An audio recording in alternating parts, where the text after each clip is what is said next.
The Minister for the Port said the operation to clean up the oil spill left by the Liberian-flagged bulk carrier AM Ghent is nearing its completion.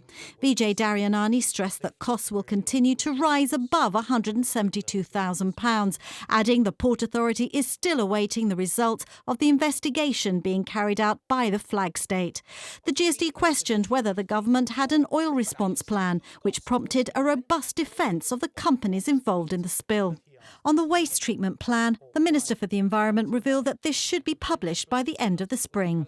In answer to questions on pollution levels at Gibdoc, John Cortes said an analysis was being carried out and a full report is being prepared. The government, however, would not commit at this point on what aspects of the report would be available to the public, given, it says, potential commercial sensitivities. The Minister for Transport also answered questions on the cost of the parking machines and suggested that 369 complaints over the past 14 months was not that many. The total cost of the pay and display machines is £175,950. The total revenue from the machines from 2012 to date is £3,405,869.13. Speaker, he said that there was in total 369 complaints. So that is over 14 months. That's less than one complaint a day. These machines, we've had these machines for about 4 years, and there've been issues. There've been issues with connectivity. There've been infrastructural issues, and we need to deal with them. And we're constantly dealing with them, and we're looking at ways of improving this service. The Minister also revealed the number of parking spaces since before and after the STTPP came into effect in 2015.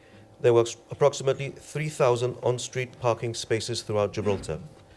529 of these on-street parking spaces have been reconfigured to create pay and display areas, and 30 spaces have been removed to facilitate two-way traffic on Fish Market Lane. Other than that, all remain. The total number of parking spaces is therefore now 2,970, of which 2,441 are still free.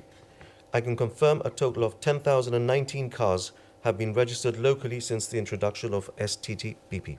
And while Limewall Road is now reopened, that doesn't mean the subject is closed, as MPs devoted some time this afternoon to the blame game. And that's the reason why these questions were on the order paper at the time, and the reason why they haven't been answered is because the government abandoned its policy, Mr. Speaker.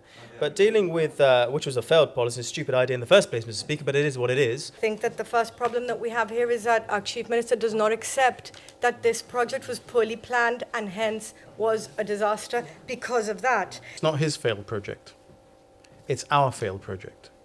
This is a government which is run on the basis of collective responsibility. It's a collegiate government, a cabinet government, and this is not the mistake of one member. This is a mistake of the whole of the government because we take our decisions together. The Minister for Traffic revealed the company behind the Limewall Road plan was Rumble Limited, but said the costs of this were not yet known.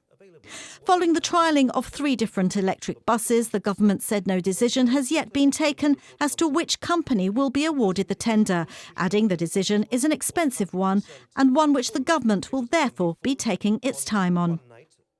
And not be full on another night.